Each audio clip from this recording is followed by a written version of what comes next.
တာရွေတကင်း Twizzler flick အိုး 5 law တကင်း Twizzler အနေနဲ့တော့ကျွန်တော် 5 law ဆိုရင် hit တကောင်ကိုကျွန်တော်ရာတိုင်းနေပဲအောင်သူအနေနဲ့ကတော့ဒီပွဲမှာကျွန်တော်ရှုံးသွားမလားအမှန်တိုင်းပြောရမယ်ဆိုလို့ရှိရင်တော့ဒီ Twizzler ကတော့နည်းနည်းလေးပို့ပြီးတော့ဒီပွဲမှာနိုင်ဖို့လောက်က chance ကနည်းနည်းပိုများတယ် order friend လေးရတဲ့ပြင်မှာတာဝန်မချိုးကြီးဖြစ်တဲ့အတွက်ကြောင့်မို့ကျွန်တော် Twizzler ကတော့ပို့ပြီးတော့အဆင်ပြေမယ်လို့တော့ကျွန်တော်ထင်တယ်နောက်တစ်ခုကကျွန်တော်အဲတော့သူ Twizzler ကိုထိုးဖို့အတွက်ကနှစ်ချက်နဲ့လုံးဝ Twizzler မပြတ်နိုင်ဘူးဒါကျွန်တော်ထင်တာဒါပေမဲ့ set 650ပြည့်သွားရင်တော့ကျွန်တော်မပြောတတ်ဘူးပေါ့နော် maybe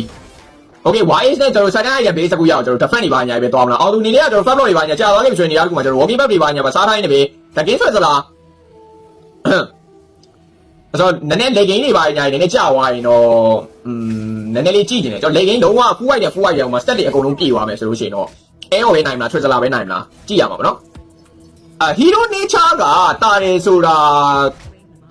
ထက်ကိုကျွန်တော်ဘယ်လိုပြောရမလဲဆိုတော့ဒီ hero တက်ကောင်ကျွန်တော် page မှာမတွေ့ဘူးနောက်တစ်ခုဒီ hero တက်ကောင်ကTwizzler ဟိုဗာလေ hero nature မတူးရတယ်လားမတူးဆိုတာဟိုအဲရောရဲ့လက်တီးထိုးချက်ကဘယ်လောက်ပြင်းပြင်းဒီလို Twizzler ရဲ့ဒီကြောက်ခဲတော့လုံးဝဖြတ်နိုင်မှာမဟုတ်နောက်တစ်ခုက Twizzler auto pit တဲ့ပုံစံမျိုးပါတယ်ဒီကောင်ရဲ့ ambulance ရောokay ထိုးပြီမရဘူး okay ultimate ကောင်းတယ်အမှန်ကန်ပဲအောင်သူသေးဘူးများပါအဲ့လောက်ဆိုရင်